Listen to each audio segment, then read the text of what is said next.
If you're new here, make sure to hit that subscribe button and join the community. You won't want to miss what happens next in this intense family drama. That night when I finally got home, I saw my parents and my little sister struggling to carry a massive wooden chest into the house. Something about their faces looked completely off. Curious, I peeked through the window and my heart nearly stopped. Inside the chest, jewelry sparkled under the light. Gold, gems, everything shining brilliantly as my mom opened it. Well, well, looks like we've hit the jackpot this time. What on earth were they doing with all that? Heart racing, I barged straight inside. Sam, you're home. How was work today? My mom asked casually. What is that? I demanded. Oh, just an antique we came across today, she replied with a smile. It took quite a bit of convincing to get the previous owner to part with it. Looks pretty valuable, doesn't it?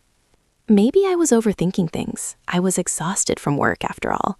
Hi, I'm Sam, 20 years old, a trainee police officer in Chicago, and this is my family. We never had much growing up. Dad used to drive for wealthy families until he suddenly lost the job. There were rumors he had stolen money, but I never believed them. Life was incredibly hard for a while. Then things seemed to improve when my parents started bringing home these priceless antiques and selling them for good money. Even my little sister Rose got involved. On the outside, we looked like a happy family again. But while they chased easy cash, I had one clear dream: becoming a real cop. My parents hated the idea. Where did you hide your police academy application, Sam? My mom asked one day, her voice sharp. No, it can't be the police academy. But I really want to be a cop, I pleaded. The answer is no. We're not discussing this again, sweetheart. With that sweet, angelic smile, she tossed my acceptance letter straight into the blazing fireplace. But I refused to give up. I worked nonstop, folding pizza boxes, cleaning junkyards, mowing lawns, anything to pay my own way through the academy. A real cop never quits chasing justice. Then one quiet night, while I was sleeping peacefully, an urgent email arrived about a major theft case. Among the evidence was a photo of an antique chest. My stomach dropped. It was exactly the same one my parents had brought home. Suddenly, a loud noise came from the backyard. I rushed outside in panic and saw masked figures in black, frantically digging up our yard. Rare, gleaming antiques lay scattered everywhere. Why were they here? It looked like they were trying to steal everything. It was time to find out who these people really were. Freeze! Police! I shouted. One of them lunged at me with a shovel. I grabbed it, yanked hard, and he hit the ground face first.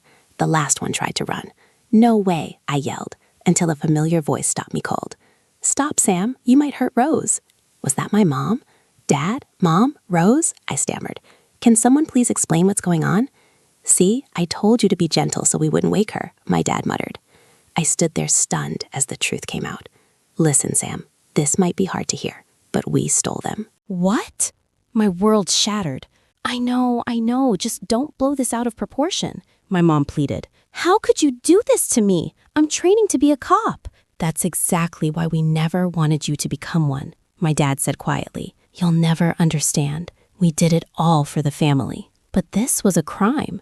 I couldn't betray my principles, no matter how much they begged. In the end, I anonymously returned every single antique to the police station. It was the hardest thing I'd ever done, but it felt right. The next morning, everything looked normal again.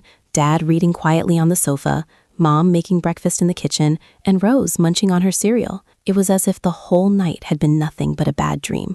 We slowly started talking again. My parents promised they would never steal again, and I even suggested we do volunteer work together as a family. Their goodwill gave me hope, and I decided to let the past stay in the past. After all, we're still family. If you've ever faced a shocking family secret that turned your world upside down, drop a comment below and share your thoughts with us. Then one ordinary day, as I stepped out of the supermarket, I heard someone shout, "Thief, stop him!" Without hesitation, I chased the guy down and took him down before he even knew what hit him. "Wow, impressive," a voice said behind me.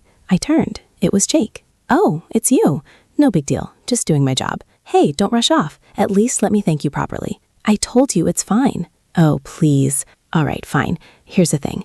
I forgot to buy flour earlier. Mom's going to kill me if I don't get the ingredients for her cookies. Can you grab it for me? Here's the cash." "Nope, my treat." And with that, I walked away. That handsome guy was Jake. 2 years younger than me and a classmate of my sister Rose. Rumors said his family was extremely wealthy, even flying to school in a private jet. Rose had a huge crush on him.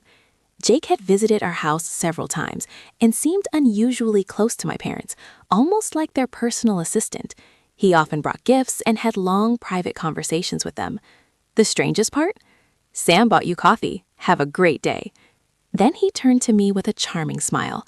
Sam, if I had to find something as beautiful as this flower, it would only be you. I'd be lying if I said I didn't notice him flirting with me, but my sister was clearly into him, and honestly, I wasn't interested in younger guys. Jake didn't give up easily, though. One day after my shift, I stepped out of the precinct and heard someone singing terribly off-key. Jake was standing there, belting out a song at the top of his lungs. My colleagues and even my boss were staring. Someone save me. Sam, stop ignoring me. Not here, Jake. Please pretend you don't know me. I can't dodge this anymore. Right here, right now, let's be real. I like you. Will you be my girlfriend? You want the truth? I don't go for guys who still act like they haven't finished growing up and pull stunts like this. Specifically, I don't like you. There's no chance for us. Clear enough? Now go home and finish your essay. I might have been a little harsh, but it was better than giving him false hope, right? Like this video if you can relate to having to set firm boundaries even when it feels tough, and share it with your friends so they can enjoy the full story too. Jake kept coming around after that, growing even closer to my parents. Are you guys all set? Yes, we can start the day. We need to make the most of our time. Their conversation sounded so suspicious. The memory of discovering my family were thieves came rushing back.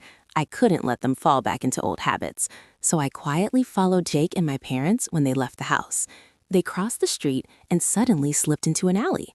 Afraid of losing them, I hurried after them. Then everything went black. When I woke up, Jake was seriously injured after saving me from a terrible crash. My parents were nowhere to be found. Where are my parents? You really know how to break a guy's heart, Jake said with a weak smile. Shouldn't your first question be, "Oh, Jake, thank you so much for saving my life"? Yeah, thanks. But seriously, Jake, where are my parents? Why were you with them? All right, I'll tell you. They needed me to handle some paperwork at the bank because I know someone there. That's all. I was still skeptical, but Jake had risked his life for me. He didn't seem like a bad guy. So I opened up to him about my suspicions regarding my parents and the antique chest. Jake comforted me and told me to relax. But the mysterious things my parents kept doing made it impossible to shake my doubts. Then the fateful day arrived. My parents said they were taking Rose to a friend's birthday party and then spending time at the park. But how could I just sit still? My trust in them was completely gone. I secretly slipped a GPS tracker from the precinct into my mom's purse during a goodbye hug. The moment they left, I followed right behind. Good Lord, were they really planning to rob a bank? I knew it. All their nice behavior had just been an act to fool me. They had been plotting this the whole time. Stop right now while you still can. Mom, Dad. Sam, how did you... I warned you both, but you didn't listen. What drove you to keep committing crimes like this? Everything we've done was out of love for you kids. What kind of love burns my dreams and ruins Rose's future? She's only 14. Enough, Sam. Without stealing, we would have starved long ago. You only care about yourself and your silly dreams. How dare you try to stop us? They refused their last chance. I immediately chased after them while calling for backup. Their car weaved through traffic, but I never gave up. Soon my squad joined the pursuit. Just as we closed in on the highway, oil spilled across the road. Police cars skidded and crashed. They were creating chaos to escape. A loud explosion rang out, thick smoke blinding everyone. Damn it, where are they? Then, a helicopter landed right in front of us. There stood my parents and Rose, with Jake, ready to fly away. Stop right there. Get off and put your hands up. But instead of what I expected, after my parents and Rose boarded, Jake quickly jumped off and slammed the door shut. Hey Sam, relax. You've got them now. My parents and Rose faced the consequences for their crimes. As painful as it was, I knew I had done the right thing. Later, Jake explained everything. He had no idea about the full bank heist plan until our hospital talk. That's when he realized my parents had been manipulating him. I'm sorry I didn't tell you sooner, Sam. I thought becoming their accomplice and earning their trust was the best way to catch them. And I thought it might impress you. What do you think? I'd make a pretty good undercover cop, right? Not at all. Then how about being your boyfriend? Even less likely. What do you think will happen next in a story like this? Leave your predictions in the comments, and don't forget to hit the bell icon to get notified about future stories.